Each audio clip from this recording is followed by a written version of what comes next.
जैसे मान लो हमारे पास कोई बॉडी है ऐसे समझो, और वन एंड के वो फिक्स्ड है, इस पॉइंट को नाम दे देते हो O, ठीक है। हमारा जो एक्सिस है बच्चों वो ऐसा है, ऐसा एक्सिस ऑफ रोटेशन हमारा ऐसा है। तो थोड़ा सा मार्कर बदलते हैं बच्चों।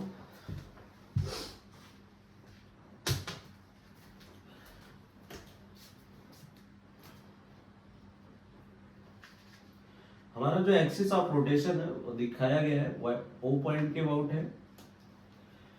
O पॉइंट के अबाउट हमारा एक्सिस ऑफ रोटेशन, मतलब हमारा ये एक्सिस ऑफ रोटेशन है, क्लियर।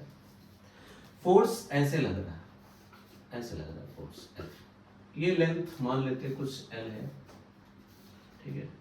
ये फोर्स का लाइन ऑफ एक्शन है ये, और ये हमारा पोजीशन वेक्टर है जो ऑलरेडी परपेंडिकुलर है। फोर्स वेक्टर के R वेक्टर कैसा है, परपेंडिकुलर है, यानी इन दोनों के बीच में एंगल कितना बन रहा है 90। यानी फोर्स वेक्टर का लाइन ऑफ एक्शन ये है, और पोजीशन वेक्टर का लाइन ऑफ, यानी पोजीशन वेक्टर हमारा ऐसे है, इसका एरो इधर इंडिकेट कर रहा है। अगर आप ऐसी सिचुएशन में देखेंगे, टॉर्क लिखेंगे इस एक्सिस के अबाउट, तो आप कहेंगे क्या लिखो, R क्रॉस F। तो आप जरा देखो कि इस फोर्स के लगने से इसका सेंस ऑफ रोटेशन किधर आ रहा है, क्लॉकवाइज। या बॉडी घूमेगी तो ऐसे ही तो घूमेगी। अगर क्लॉकवाइज सेंस ऑफ रोटेशन आ रहा है तो आप मुट्ठी बंद करो क्लॉकवाइज डायरेक्शन में, मुट्ठी बंद करो क्लॉकवाइज डायरेक्शन में, ऐसे। थंब का डायरेक्शन किधर आ रहा है, इनसाइड। तो एक चीज तो हमें पता चल गई भाई साहब की डायरेक्शन किधर होने वाला है, इनसाइड। मैग्नीट्यूड निकाल लेते हैं। मैग्नीट्यूड टॉर्क वेक्टर का निकालेंगे तो हम क्या लिखेंगे बच्चों, हम लिखेंगे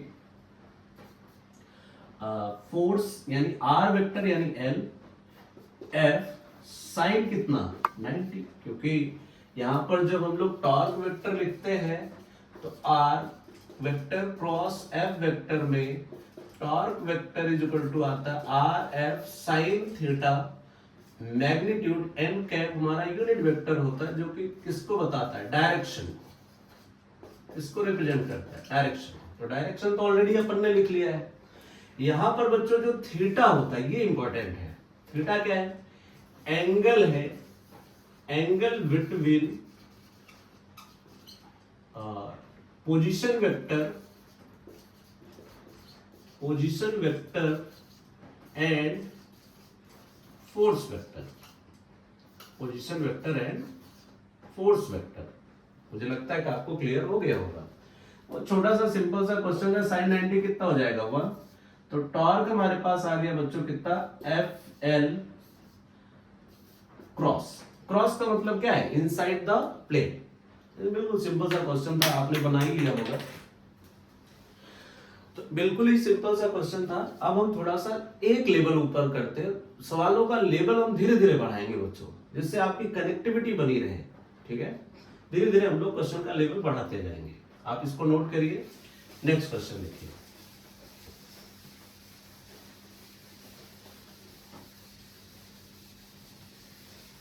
नेक्स्ट क्वेश्चन देखिए। मान लीजिए हमारे पास वही रॉड है, पुराना रॉड। एक फोर्स हमने ऐसे लगाया, ये हमारा एक्सिस ऑफ रोटेशन है O। एक फोर्स हमने ऐसे लगाया यहां से 37 डिग्री पर, और एक फोर्स हमने ऐसे लगाया, मान लो ये 5 न्यूटन का है। ये लेंथ मान लेते हैं टोटल 3 मीटर लेंथ है, 3 मीटर। और ये जो फोर्स लग रहा है जहां पर, वो यहां से 2 मीटर डिस्टेंस पे लग रहा है। कितने डिस्टेंस पे लग रहा है, 2 मीटर डिस्टेंस पर। और जो फोर्स है मान लो कुछ तो भी 10 न्यूटन का फोर्स लग रहा है। आपसे पूछा है find out the net torque about this point. Clear है बच्चों। तो अब जरा देखो कि अगर हमने टॉर्क का कॉन्सेप्ट देखा तो हमने ये देखा कि अगर ये फोर्स लग रहा है और ये एक्सिस ऑफ रोटेशन है, ये हमारा लीवर आर्म है और ये फोर्स है, तो अब टॉर्क कब कब बढ़ सकता है, या तो आप L को बढ़ा दो, या तो आप F को बढ़ा दो, या तो थीटा को चेंज करो। थीटा अगर बढ़ाओगे साइन थीटा बढ़ेगा, थीटा बढ़ाओगे साइन थीटा क्या करेगा, बढ़ेगा, तब भी टॉर्क बढ़ सकता है। तो थीटा तो हम लोग 90 रखेंगे तो 90 पर मैक्सिमम टॉर्क मिलने वाला है और 0 पर तो 0 मिलेगा। मुझे लगता है आपको समझ आ गया होगा। और 180 डिग्री होगा तो भी 0 मिलेगा। तो अब जरा सोचो कि अगर हमने कहा कि बेसिकली अगर दोनों 90 पे हैं तो उस कंडीशन पे या तो फोर्स का मैग्नीट्यूड ज्यादा हो या तो लीवर आर्म बड़ा हो।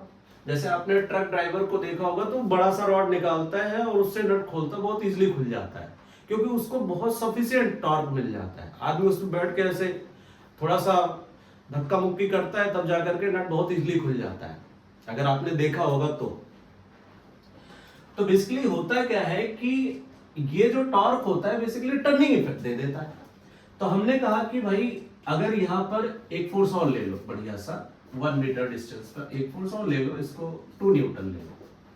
तो अब हमें ये काउंट करना पड़ेगा कि कौन कौन सा फोर्स इस रॉड को क्लॉकवाइज घुमाना चाहता है और कौन कौन सा फोर्स एंटी क्लॉकवाइज घुमाना चाह रहा है। जो क्लॉकवाइज घुमाएगा उसके टॉर्क का डायरेक्शन किधर आएगा, इनसाइड, और जो एंटी क्लॉकवाइज घुमाएगा उसके टॉर्क का डायरेक्शन किधर आएगा, आउटसाइड। फिर हम क्या करेंगे बच्चों, नेट टॉर्क लिखने के लिए हम क्या करेंगे, जो आउटसाइड वाले टॉर्क होंगे उनको एक साथ ऐड कर लेंगे और जो इनसाइड वाले टॉर्क होंगे उनको एक साथ ऐड कर लेंगे और जो नेट टॉर्क आएगा जिसका मैग्नीट्यूड ज्यादा होगा उसी के डायरेक्शन में आएगा। अगर मान लो नेट टॉर्क हमारा आउटसाइड, यानी नेट टॉर्क अगर आउटसाइड आया, आउटसाइड तभी आएगा जब आउटसाइड वाला जो टॉर्क है उसका मैग्नीट्यूड ज्यादा होगा। अगर इनसाइड वाले टॉर्क का मैग्नीट्यूड ज्यादा होगा तो नेट टॉर्क इनसाइड आएगा। इनसाइड आए तो क्रॉस लगाओ, आउटसाइड आए तो डॉट लगाओ। अब चलो करते हैं। देखो यहां पर ये जो फोर्स लगा, ये फोर्स तो ऑलरेडी परपेंडिकुलर है, इसका हमें कंपोनेंट करने की जरूरत नहीं है। तो हम डायरेक्ट लिखेंगे टाउ 2 न्यूटन का, ये आ जाएगा 2 इंटू 1 इंटू 2 मतलब 2 न्यूटन और 2 न्यूटन मीटर। यूनिट लिखना बच्चों जरूरी है। 2 न्यूटन मीटर आएगा और इसका जो डायरेक्शन होगा, डायरेक्शन क्या आ जाएगा बोलो, डायरेक्शन आएगा, देखो ये कैसे घुमाना चाह रहा है, क्लॉकवाइज। क्लॉकवाइज मतलब टॉर्क का डायरेक्शन किधर, इनसाइड, क्रॉस लगा दो। क्लियर है। अब यहां पर जरा देखो कि यहां पर जो फोर्स है आपके पास, इसका आपको कंपोनेंट करना पड़ेगा। इस लाइन ऑफ एक्शन को ऐसे थोड़ा सा आगे बढ़ा लो। ये एंगल 37 है तो ये एंगल भी कितना होगा बच्चों, 37। मैं इसको थोड़ा बाहर बना दे रहा हूं। ये ऐसे हमारा फोर्स लग रहा है और इसका यहां से एंगल कितना है, 37। तो इस फोर्स का लाइन ऑफ एक्शन ऐसे आगे आएगा। तो ये अगर 37 था तो ये भी कितना होगा, 30, वर्टिकली अपोजिट एंगल से। अब ये हमारा फोर्स का लाइन ऑफ एक्शन है। अब इस फोर्स का एक कंपोनेंट इधर, एक कंपोनेंट इधर। इधर जो कंपोनेंट आएगा वो 10 न्यूटन था तो इधर आ जाएगा कितना, 10 cos 37। इधर आ जाएगा हमारे पास 10 sin 37। अरे क्लियर है क्या बच्चों। तो अब जरा देखो कि ये जो 10 cos 37 है वो r इधर है, r का डायरेक्शन इधर है और फोर्स इधर लग रहा है, मतलब r के एंटी पैरेलल है। लेकिन एक्सिस ऑफ रोटेशन के कैसे पास हो रहा है, परपेंडिकुलर, और एक्सिस ऑफ रोटेशन से ही पास कर रहा है। तो इसका अगर हम लिखे टाउ 10 cos 37 तो आप कहोगे सर इसका टॉर्क 0 आएगा, क्योंकि वो पैरेलल हो या एंटी पैरेलल हो या एक्सिस ऑफ रोटेशन से पास करे, उसके लाइन ऑफ एक्शन से। यानी जो फोर्स का लाइन ऑफ एक्शन है वो एक्सिस ऑफ रोटेशन से अगर पास कर रहा है या उसके परपेंडिकुलर है तो वो टॉर्क देने वाला नहीं है, तब तक जब तक जो टॉर्क का डायरेक्शन है वो एक्सिस ऑफ रोटेशन के पैरेलल ना है। क्लियर है बच्चों। अब जरा देखो, अगर हमने आपसे कहा कि टाउ 10 sin 37 होगा तो आप कहोगे सर ये 10 sin 37 इस रॉड को ऐसे घुमाना चाह रहा है, ऐसे। ऐसे का मतलब क्या हुआ, एंटी क्लॉकवाइज। और अगर एंटी क्लॉकवाइज घुमाएगा तो टॉर्क का डायरेक्शन किधर आएगा, आउटसाइड। तो अब यहां से इसकी पहले डिस्टेंस देख लो, डिस्टेंस कितनी है, 2 मीटर। तो आप लिखो 2 इंटू मैग्नीट्यूड फोर्स का कितना है, 10 sin 37। अब इसको सॉल्व कर लो बच्चों। तो आप लिखोगे 2 इंटू 10 sin 37 कितना, 3/5। 5 2 जा 10, 2 2 जा 4 3 जा 12 न्यूटन मीटर। और डायरेक्शन किधर आ जाएगा बच्चों। अब जरा देखो डायरेक्शन कैसे निकालोगे, सेंस ऑफ रोटेशन से। सेंस ऑफ रोटेशन किधर है इसका, एंटी क्लॉकवाइज। तो टॉर्क का डायरेक्शन किधर आ गया, डॉट। अरे क्लियर है क्या। ऐसे देखो ये हमारा फोर्स ऐसे लग रहा है हमने लगाया आर क्रॉस एफ, टॉर्क का डायरेक्शन किधर आ गया, आउटसाइड द प्लेन। अगला फोर्स आता है हमारे पास 5 न्यूटन, जो कि ऐसी इसी के परपेंडिकुलर यानी रॉड के इस लाइन ऑफ एक्शन पे लग रहा है। तो इसका जो फोर्स का लाइन ऑफ एक्शन है वो इसके एक्सिस ऑफ रोटेशन से पास कर रहा है, तो उसका टॉर्क भी कितना होगा, 0, यानी टाउ 5 न्यूटन का अगर हम लिखेंगे तो ये वैल्यू कितनी देगा, 0। मुझे लग रहा है कि बच्चों आपको समझ आ गया होगा। तो एक टॉर्क हमारा 12 न्यूटन मीटर है जो कि आउटसाइड है, आउटसाइड को पॉजिटिव मान लो। एक टॉर्क है 2 न्यूटन का जो कि है 2 न्यूटन मीटर, इसको मान लो इनसाइड, इनसाइड को नेगेटिव मान लो। तो नेट टॉर्क हम कैसे लिखेंगे बच्चों, टाउ नेट अगर हम लिखेंगे तो हम लिखेंगे क्या, टाउ टाउ इसको मान लेते हैं टाउ 1 और इसको मान लेते हैं टाउ या टाउ 2 मान लो। तो यहां से आ जाएगा हमारे पास कितना, चलो ऐसे ही मान लो, कोई दिक्कत नहीं है। Tau 1 positive minus tau 2 negative हो गया। तो नेगेटिव हम या आप चाहे ऐसे लगा लो, नहीं तो वो बाद में कंफ्यूजन पैदा करने लगे। आप माइनस लगाओ, एक एक्स्ट्रा माइनस लगाओगे प्लस हो जाएगा। तो यहां से आ जाएगा टाउ 1 कितना है 12 माइनस कितना बच्चों 2, तो 12 माइनस 2 कितना हो गया 10 न्यूटन मीटर। और डायरेक्शन क्या लिखेंगे, जिसका मैग्नीट्यूड ज्यादा है, ज्यादा कौन है, आउटसाइड। तो नेट टॉर्क का डायरेक्शन क्या आएगा, आउटसाइड, यानी टॉर्क नेट आ गया हमारे पास 10 newton metre outside the plane. बच्चों मुझे लगता है कि आपको समझ आ गया होगा। और नया क्वेश्चन अब हम लेते हैं। धीरे धीरे क्वेश्चन का लेवल हम बढ़ाने वाले बच्चों। हटाओ क्या इसको,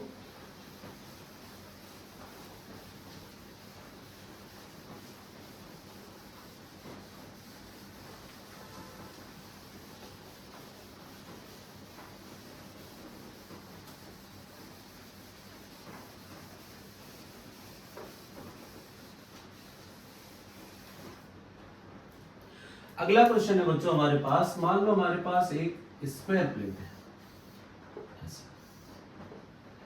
और इस स्क्वायर प्लेट पे एक फोर्स ऐसे लग रहा है और एक फोर्स ऐसे लग रहा है और एक फोर्स जो है मान लीजिए ऐसे लग रहा है। तो ये जो फोर्स है ये 2F है, ये जो फोर्स है ये 3F है, ये जो फोर्स है ये अगेन 2F है और एक फोर्स ऐसे लग रहा है या ऐसे मान लीजिए लग रहा है ऐसे, इसकी वैल्यू है √2F, यहां से 45 डिग्री पे लग रहा है। क्लियर है। अब इसका जो साइड लेंथ है वो L है और ये हमारा सेंटर पॉइंट है ओ, इसी के अबाउट हमें टॉर्क कैलकुलेट करना है। तो हम लिख देते हैं बच्चों, find out the torque about point O। Find out the torque about point O। इस पॉइंट, यही हमारा बेसिकली एक्सिस ऑफ रोटेशन, इसी के अबाउट ये बॉडी घूमेगी। तो अब जरा देखो कौन किधर घुमाना चाह रहा है। तो पहले तो हम डिस्टेंस लिख लेते हैं कि इसकी ये वाली डिस्टेंस कितनी हो जाएगी L/2, इसकी ये वाली डिस्टेंस कितनी हो जाएगी L/2, ये वाली डिस्टेंस भी कितनी होगी L/2, ये वाली डिस्टेंस भी L/2। ये जो फोर्स लग रहा है इसका कंपोनेंट करो, इसका कंपोनेंट करोगे तो ये फोर्स इधर लगेगा F√2F cos 45 और इसके परपेंडिकुलर लगेगा कितना √2F sin 45। क्लियर है बच्चों। तो अब जरा देखो कि जो cos 45 था √2F cos 45 करोगे तो cos 45 वैल्यू कितनी आ जाएगी 1/√2, 1/√2 से √2 कैंसिल हो गया, कितना आ गया ये F, ये वैल्यू भी कितनी आ गई F। ठीक है भाई, इजी क्वेश्चन, आपका कॉन्फिडेंस लेवल बढ़ाने के लिए ले रहे हैं बस। अब जरा देखो कि कौन किधर घुमाना चाह रहा है बॉडी को, इससे तुम्हारा आंसर थोड़ा आसान हो जाएगा। 2F बॉडी को ऐसे घुमाना चाह रहा यानी एंटी क्लॉकवाइज, एंटी क्लॉकवाइज लिए तो तुरंत समझ गए कि टॉर्क का डायरेक्शन तो आउटसाइड आएगा। ये इससे पूछा कि ये किधर घुमाना चाहते, ये भी एंटी क्लॉकवाइज घुमाना चाह रहा इस पॉइंट ऑफ रोटेशन के अबाउट या एक्सिस ऑफ रोटेशन के अबाउट। ये 3F भी ऐसे ही घुमाना चाह रहा। ये जो F है, ये जो जिसका कंपोनेंट अपन ने किया, तो ये रॉड को यानी स्क्वायर प्लेट को ऐसे घुमाना चाह रहा है। क्लॉकवाइज, और ये जो हमारे पास फोर्स है ये भी किधर घुमाना चाह रहा है, क्लॉकवाइज, ये दोनों क्लॉकवाइज घुमाना चाह रहे हैं। तो जो एंटी क्लॉकवाइज घुमाना चाह रहे हैं उसके टॉर्क का डायरेक्शन आउटसाइड आ जाएगा, और जो क्लॉकवाइज घुमाना चाह रहे हैं उसके टॉर्क का डायरेक्शन किधर आ जाएगा, इनसाइड। जीतेगा वही जो मजबूत होगा। अगर क्लॉकवाइज जीतेगा, क्लॉकवाइज मजबूत होगा तो क्लॉकवाइज जीतेगा, और अगर एंटी क्लॉकवाइज मजबूत होगा तो वो जीतेगा। यानी नेट टॉर्क उधर ही आएगा जिसके टॉर्क का मैग्नीट्यूड ज्यादा होगा। तो पहले हम लिखते हैं tau 1 is equal to tau 2f। ये कितना आ जाएगा बच्चों, फोर्स इनटू ये परपेंडिकुलर डिस्टेंस। तो ये फोर्स का लाइन ऑफ एक्शन है और ये परपेंडिकुलर डिस्टेंस है, तो कितना हो गया बोलो, L/2, डायरेक्ट लिख लो कितना, 2f इंटू L/2, दोनों के बीच में एंगल 90 है, sin 91 हो जाएगा, ये इससे कैंसिल हो गया, कितना हो गया ये FL। टॉर्क का डायरेक्शन किधर बच्चों, देखो क्लॉकवाइज कि एंटी क्लॉकवाइज, एंटी क्लॉकवाइज, ऐसे घुमाना चाह रहा है। एंटी क्लॉकवाइज का मतलब टॉर्क का डायरेक्शन किधर, आउटसाइड, डॉट लगाना। फिर हम लिखते हैं टाउ 2, जो सेम डायरेक्शन वाले हैं उनको पहले कैलकुलेट कर लेते हैं। टाउ 2 का नाम है कितना, टाउ अगेन 2f। तो ये आ जाएगा हमारे पास कितना बच्चों, ये देखो ये फोर्स का लाइन ऑफ एक्शन और ये परपेंडिकुलर डिस्टेंस है इस एक्सिस ऑफ रोटेशन से। तो फोर्स इनटू परपेंडिकुलर डिस्टेंस कितना हो गया बोलो, 2f इनटू L/2 कैंसिल हुआ, ये आ गया हमारे पास कितना FL। अभी भी टॉर्क का डायरेक्शन किधर आएगा, डॉट या cross, dot, outside the plane, dot. फिर हमने लिखा टाउ 3 किसका, 3f का। ये भी रॉड को किधर घुमाना चाह रहा है, एंटी क्लॉकवाइज। एंटी क्लॉकवाइज अगर घुमाना चाह रहा है तो टॉर्क का डायरेक्शन किधर आएगा, आउटसाइड द प्लेन। तो हम लिखेंगे कितना बेटा, 3f फोर्स हो गया, इसका एक्सिस ऑफ रोटेशन से परपेंडिकुलर डिस्टेंस कितना होगा, L/2। तो हम लिखेंगे कितना, 3f इंटू L/2, तो आ गया हमारे पास 1.5 FL। डायरेक्शन किधर, डॉट। अब इन दोनों का डायरेक्शन लिखे भाई, टाउ 4 इस f का लिख रहा है, तो ये कैसे घुमाना चाह रहा है, क्लॉकवाइज। ये जो फोर्स है ये क्लॉकवाइज घुमाना चाह रहा है, तो इसका टॉर्क लिखेंगे, तो ये फोर्स का लाइन ऑफ एक्शन इनटू ये परपेंडिकुलर डिस्टेंस, तो हम लिखेंगे कितना, f इंटू L/2, मतलब कितना आ गया बच्चों, FL/2। डायरेक्शन क्या हो जाएगा, क्रॉस। आपको समझ आ गया होगा डायरेक्शन कि क्लॉकवाइज घुमाएगा तो टॉर्क का डायरेक्शन किधर हो जाएगा, इनसाइड द प्लेन। अगर हम बात करें टाउ 5 की, तो ये आ जाएगा हमारे पास f, टाउ 5 इस वाले फोर्स का ले रहे हैं, इस वाले फोर्स का। तो ये फोर्स का लाइन ऑफ एक्शन है और ये परपेंडिकुलर डिस्टेंस है इस एक्सिस ऑफ रोटेशन से। तो ये आ जाएगा f इंटू L/2, तो ये आ जाएगा FL/2, और डायरेक्शन इसका भी कितना आ जाएगा, क्रॉस, इनसाइड द प्लेन। तो अगर हम देखो ये भी इनसाइड है, ये भी इनसाइड है, तो यहां का हम टाउ नेट 1 लिख लेते हैं। तो ये आ जाएगा हमारे पास टाउ 4 प्लस टाउ 5, तो ये आ जाएगा हमारे पास FL/2 प्लस FL/2। तो ये आ जाएगा कितना बच्चों, FL, दोनों का डायरेक्शन सेम है तो डायरेक्टली जोड़ लेने में कोई बुराई नहीं है। क्लियर है क्या। अब हम क्या करते हैं, इन तीनों टॉर्क को जोड़ लो, क्योंकि ये सारे बाहर है, डॉट में है। तो टाउ नेट 1 जैसे, या इसको 2 लिख लो, इसका टाउ नेट 1 लिखते हैं, टाउ नेट 1। तो ये आ जाएगा tau 1 plus tau 2 plus tau 3।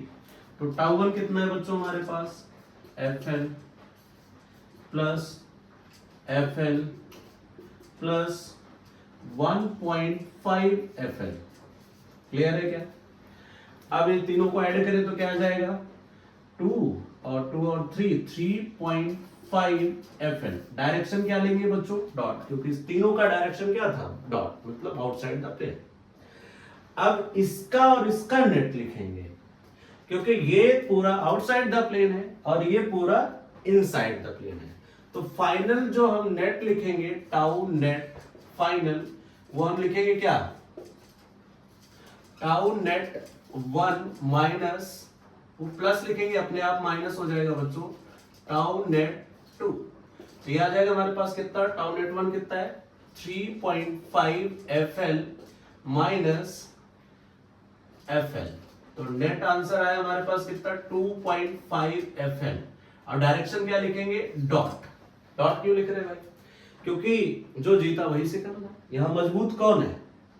3.5 Fn। बाहर का टॉर्क मजबूत है, यानी अगर हम बाहर का टॉर्क ले रहे हैं तो हम क्या लिखेंगे? बाहर का टॉर्क का मतलब क्या है? क्लॉकवाइज के anti clockwise? Anti clockwise. Anti clockwise का टॉर्क क्या है? स्ट्रॉन्ग है। ये भी इधर घुमाना चाह रहा है, ये भी घुमाना चाह रहा है, ये भी घुमाना चाह रहा है, ये अकेला है बेचारा जो इधर घुमाना चाह रहा है। तो जीतेगा तो वही जिसमें शक्ति होगी। शक्ति किसमें है? डॉट में। तो अब जरा देखो, नेट टॉर्क आ गया हमारे पास, टाउ नेट जो आया बच्चों हमारे पास फाइनल वाला वो आया 2.5 FL और डायरेक्शन क्या आया? डॉट। मुझे लगता है आपको पूरा क्वेश्चन अच्छे से समझ आया होगा बच्चों, और अगर अच्छे से समझ आ गया हो तो नोट कर लो और फिर हम लोग आगे बढ़ते हैं अगले क्वेश्चन की तरफ। ठीक है,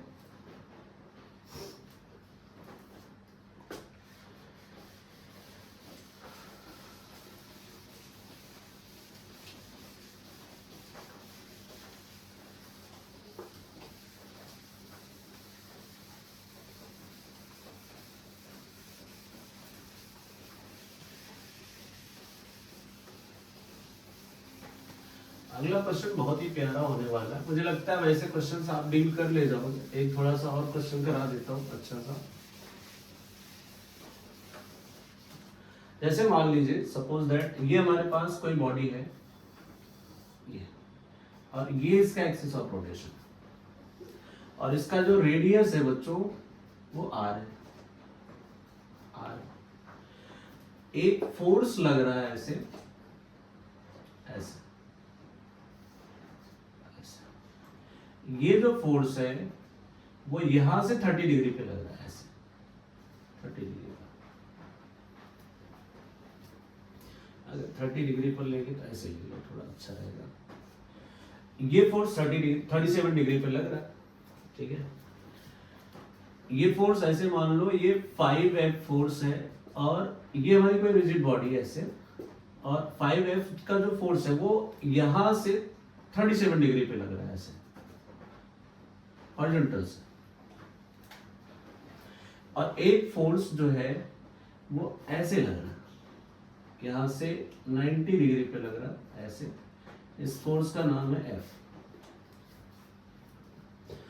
एक फोर्स ऐसे लग रहा है ऐसे सीधा लग रहा है ऐसे ऐसे, इसका लाइन ऑफ एक्शन यहीं से पास कर रहा है, और एक फोर्स जो है ऐसे लग रहा है, इसका नाम है 2F, और ये भी इसके परपेंडिकुलर है, और इसका नाम है 10F।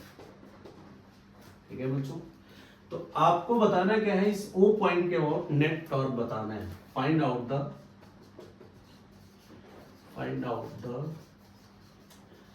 Net torque about point O। Clear है? तो जरा देखो कि हमारे पास कोई रिजिड बॉडी दिया है, इस O पॉइंट के अबाउट इन सारे फोर्सेस का टॉर्क पूछ रहा है, कितना आएगा। तो आपको सबसे पहले ये ऑब्जर्व करना है कि जो हमारे फोर्सेस हैं वो फोर्सेस क्या एक्सिस ऑफ रोटेशन से पास कर रहे हैं क्या? जो भी फोर्स एक्सिस ऑफ रोटेशन से पास कर रहा होगा उस फोर्स का टॉर्क कितना आने वाला है? 0। पहले वो चेक करो। तो आप जरा देखो कि 10F तो हमारा एक्सिस ऑफ रोटेशन से ही पास कर रहा है, इसका line of action axis of rotation से पास कर रहा है, तो 10F का टॉर्क कितना हो जाएगा? 0। तो 10F का टॉर्क अगर हम लिखेंगे टाउ 10F, तो आप कहोगे सर 0 लिखो सीधा, कुछ सोचने की जरूरत नहीं है। सेकेंड पॉइंट आता है हमारे पास कि ये जो फोर्स है, ये फोर्स रॉड को कैसे घुमाना चाह रहा है? क्लॉकवाइज। क्लॉकवाइज घुमाएगा तो टॉर्क का डायरेक्शन किधर होगा? इनसाइड। किधर होगा? इनसाइड। हम लिखेंगे क्या? टॉर्क टाउ 1 बराबर टाउ 2F, वैल्यू आ जाएगा हमारे पास, ये R है, इस एक्सिस ऑफ रोटेशन से इस फोर्स की जो परपेंडिकुलर डिस्टेंस है वो कितनी है? R, क्योंकि यहां पर एंगल 90 बन रहा होगा, टेंजेंशियल डायरेक्शन में ये फोर्स लग रहा है। तो अब जरा देखो कि यहां पर अगर R और F के बीच में एंगल 90 डिग्री है ऐसे, यहां भी 90 बन रहा है, ऊपर भी 90 बनेगा, दोनों के बीच में एंगल कितना है? 90। अगर 90 बन रहा है तो यानी ये मैक्सिमम टॉर्क से इस बॉडी को घुमाने की कोशिश करेगा। तो यानी टाउ 2F अगर हम लिखेंगे तो हम लिखेंगे 2F इंटू कितना? R। डायरेक्शन क्या लिखेंगे? देखो क्लॉकवाइज घुमाए तो टॉर्क का डायरेक्शन किधर? इनसाइड, तो ये आ जाएगा हमारे पास 2Fr और टॉर्क का डायरेक्शन क्या, क्रॉस। क्लियर है बच्चों। अगला आता है हमारे पास टाउ टू। टाउ टू किसका निकाले भाई, इस फोर्स का निकाल लो। टाउ टू को हमने दिया नाम टाउ एफ। टाउ एफ की वैल्यू कितनी आ जाएगी। अब यहां पर भी देखो दोनों के बीच में एंगल 90, यानी ये आर है, पोजीशन वेक्टर है, और ये फोर्स वेक्टर, दोनों के बीच में एंगल कितना है, 90। तो ये मैक्सिमम टॉर्क से अगेन घुमाना चाहता है, लेकिन ये किधर घुमाना चाह रहा है, एंटी क्लॉकवाइज। एंटी क्लॉकवाइज आए तुरंत दिमाग में चलना चाहिए किधर, आउटसाइड द प्लेन। तो ये आ जाएगा हमारे पास कितना, F इंटू आर, और डायरेक्शन कितना आ जाएगा बच्चों, F R, और ये आ गया हमारे पास डॉट। अब कहानी इसकी आती है, ये जो फोर्स लग रहा है इसमें R के दो कंपोनेंट आएंगे बच्चों। ये हमारा R है, R के अगर हम कंपोनेंट करते हैं तो एक कंपोनेंट इधर आएगा जो होगा कितना, R साइन 37, एक कंपोनेंट इधर आएगा जो होगा कितना, R cos 37, यानी ये कंपोनेंट वही होगा R का कितना, कौन सा कंपोनेंट, साइन, और इधर R का cos। तो ये R cos होगा, तो जितना ये R cos होगा उतना ही ये भी होगा। तो ये फोर्स के पैरेलल हो गया डिस्टेंस, तो इसका कोई सिग्निफिकेंस नहीं है कि ये कोई टॉर्क देगा, इसकी वजह से कोई टॉर्क आएगा। आप देखोगे ध्यान से तो R sin थीटा कंपोनेंट जो है वो इस फोर्स के परपेंडिकुलर है, तो इसकी वजह से टॉर्क आएगा। टॉर्क का डायरेक्शन क्या होगा बच्चों, एंटी क्लॉकवाइज, यानी सेंस ऑफ रोटेशन क्या होगा, anti clockwise. Anti clockwise right hand को मूव कराओ, सेंस ऑफ रोटेशन में उंगलियों को घुमाओ, तो जो डायरेक्शन थंब का आ रहा है वो डायरेक्शन किसका हो जाएगा, टॉर्क का। तो R क्रॉस F, टॉर्क का डायरेक्शन किधर हो जाएगा, आउटसाइड, यानी ये फोर्स हो गया, इसकी परपेंडिकुलर डिस्टेंस कितनी हो गई, R sin 37। तो अगर हम टाउ 3 लिखे तो हम लिखेंगे कितना, R sin 37, किसी को भी पहले लिख लो क्योंकि दोनों के बीच में एंगल 90 बन रहा है, यानी अगर एंगल 90 बन रहा है, फोर्स वेक्टर और पोजीशन वेक्टर के बीच में एंगल 90 है, तो किसी को भी पहले लिख दो, चाहे इसको पहले लिख दो, चाहे फोर्स को, कोई दिक्कत नहीं है। तो ये आएगा हमारे पास कितना, 5। तो ये आ गया हमारे पास R sin 37 3/5 इंटू 5F, तो 5 से 5 कैंसिल हो गया बच्चों, तो ये आ गया 3RF। डायरेक्शन क्या लिया हमने, डायरेक्शन क्या लिया, डॉट। डॉट का मतलब क्या, आउटसाइड द प्लेन। क्लियर है बच्चों। अब जरा देखो कि एक टॉर्क आउटसाइड द प्लेन, दूसरा टॉर्क आउटसाइड द प्लेन, इन दोनों को ऐड कर लो और उसमें से इसको सब्ट्रैक्ट कर दो, क्योंकि आउटसाइड पॉजिटिव माना है तो इनसाइड क्या हो जाएगा, नेगेटिव। तो अगर हम टाउ नेट लिखें, टाउ नेट तो हम लिखेंगे tau 2 plus tau 3 minus tau 1। Tau 2 कितना है बच्चों, FR plus 3FR minus 2FR। Minus क्यों किया, क्योंकि इन दोनों के डायरेक्शन के अपोजिट डायरेक्शन में है ये। तो नेट टॉर्क आ जाएगा हमारे पास 4FR माइनस 2FR बराबर कितना, 2FR। तो जो नेट टॉर्क आया उसका डायरेक्शन क्या आएगा, आउटसाइड द प्लेन। जो जीता वही सिकंदर। अरे क्लियर हुआ क्या भाई, मुझे लगता है आपको समझ आ गया होगा बच्चों। तो नेट टॉर्क का डायरेक्शन किधर आ गया, आउटसाइड द प्लेन। क्लियर है। थोड़े और क्वेश्चन करते हैं बच्चों, हटाओ इसको, चलो थोड़े और क्वेश्चन करते हैं हम लोग।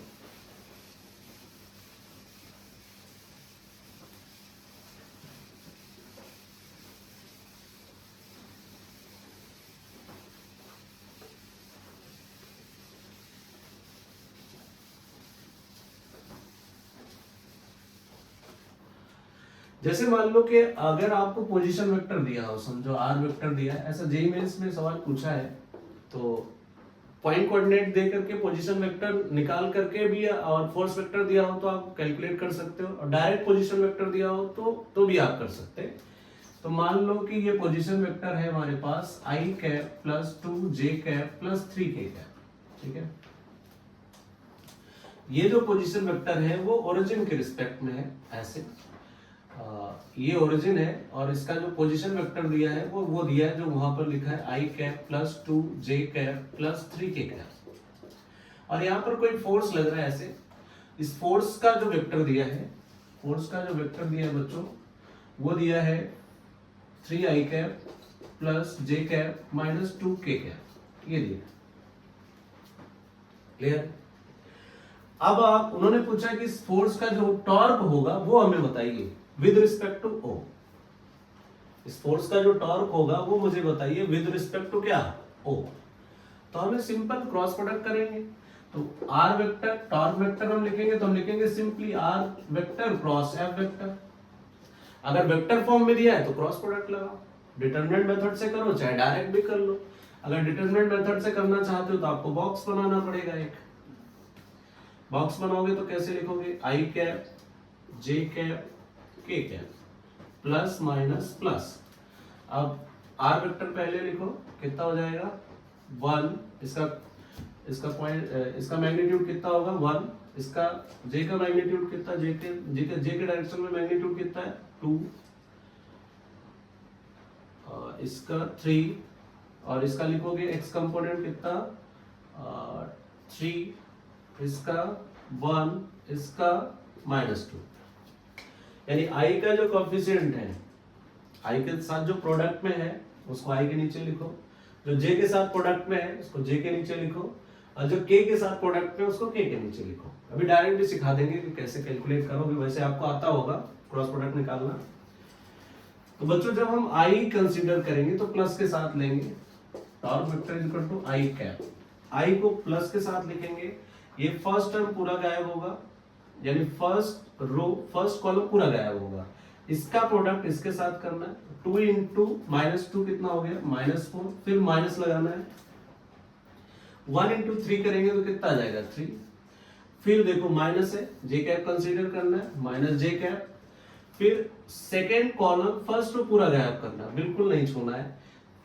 इसका प्रोडक्ट इसके साथ 1 इंटू -2 3 इंटू 3 -9, और फिर क्या करना है हमें प्लस के साथ के कैप लेना है, के कैप लोगे तो अब बचेगा क्या हमारे पास बच्चों, ये लास्ट कॉलम फर्स्ट रो पूरा गायब, 1 इंटू 1 आया, 3 इंटू 2 माइनस के साथ कितना है 6।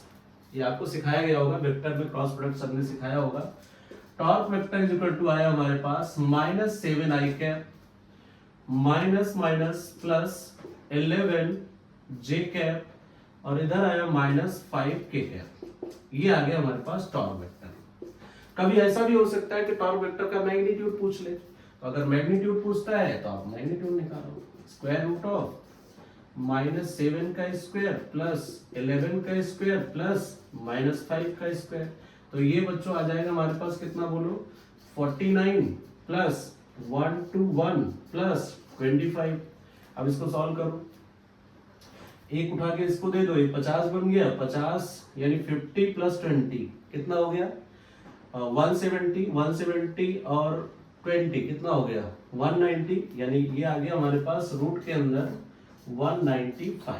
चेक कर लेते हैं, 5 प्लस 1 6 और 6 9 कितना हो गया 15 हो गया, और 2 प्लस 2 4 और 4 कितना हो गया 8 प्लस 1 9 और ये 1 कितना हो गया 19 square root of 195 newton metre. Clear है बच्चों? एक चीज बहुत इंपॉर्टेंट था बच्चों इसमें कि जो टॉर्क वेक्टर होता है, जैसे ये हमने मान लो पोजीशन वेक्टर लिखा आर वेक्टर, और ये हमने फोर्स वेक्टर लिखा थीटा एंगल पे फोर्स वेक्टर लिखा, तो आर क्रॉस एफ हमने लिखा इनसाइड द प्लेन इस केस में। तो इनसाइड द प्लेन जो आएगा डायरेक्शन, ये डायरेक्शन है टॉर्क वेक्टर का, ये डायरेक्शन है किसका टॉर्क वेक्टर का इनसाइड द प्लेन। तो इनसाइड द प्लेन अगर आएगा तो जो फोर्स और पोजीशन वेक्टर का प्लेन होगा उसके परपेंडिकुलर होगा, यानी जो हमारा टॉर्क वेक्टर होगा, टॉर्क वेक्टर जो होगा वो फोर्स के भी परपेंडिकुलर होगा और पोजीशन वेक्टर के भी क्या होगा परपेंडिकुलर होगा। कभी ऐसा थ्योरेटिकल क्वेश्चन पूछ सकता है कि ऐसे समझो कि आपसे कहेगा कि torque vector cross position vector is equal to 0, तो क्या 0 होगा क्या? क्योंकि torque vector cross position vector आप कर रहे हो, टॉर्क ऑलरेडी पोजीशन वेक्टर के परपेंडिकुलर होगा तो टॉर्क तो जीरो हो ही नहीं सकता, नॉट इक्वल टू जीरो होगा। Torque vector cross F vector is equal to zero, ये भी जीरो नहीं हो सकता क्योंकि टॉर्क वेक्टर एफ के भी परपेंडिकुलर है। हाँ, अगर वो कहते कि टॉर्क, अभी समझो कि अगर वो उन्होंने कहा कि आर जो है, R vector parallel to torque vector है और क्रॉस प्रोडक्ट कितना आएगा तो जीरो आएगा, लेकिन ऐसा पॉसिबल ही नहीं है, ऐसा केस पॉसिबल ही नहीं है। तो मुझे लगता है कि आपको पूरी कथा समझ में आ गई होगी बच्चों, और हम लोग आगे बढ़ते हैं अगले क्वेश्चन के लिए।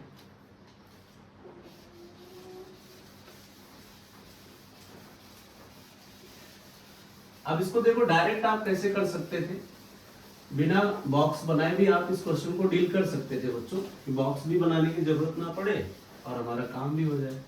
तो आप सिंपली क्या करो, फर्स्ट आई कैप को कंसीडर करो, टॉर्क वेक्टर लिख रहे हैं डायरेक्ट, और इसका इसके साथ प्रोडक्ट करो -4, इसका इसके साथ प्रोडक्ट करो -3, फिर माइनस के साथ के कैप लो, इसको गायब करो, इसका इसके साथ प्रोडक्ट करो, कितना आ जाएगा -2, इसका इसके साथ प्रोडक्ट करो -9 आ जाएगा, फिर लास्ट टर्म के कैप कंसीडर करो, इसको गायब करो तो ये आ जाएगा 1 × 1 1, 2 × 3 -6, खत्म हो गया।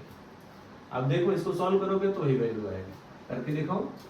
Torque vector is equal to, मतलब है डिटरमिनेंट मेथड ही किया लेकिन बिना बॉक्स को बनाए, इजिली हम लोगों ने कर लिया। तो यहाँ पर जरा देखो ये कितना आ जाएगा, -7 I cap plus 11 J cap -5 के कैप, मैग्नीट्यूड में निकाल लो, स्क्वायर रूट 195 आ जाएगा। तो मुझे लगता है बच्चों आपको बात समझ में आई, करते हैं आगे। ऐसा क्वेश्चन जेईई मेंस में आ चुका है और ऐसे ही क्वेश्चन आते हैं सिंपल सिंपल जो आप करने जाओगे।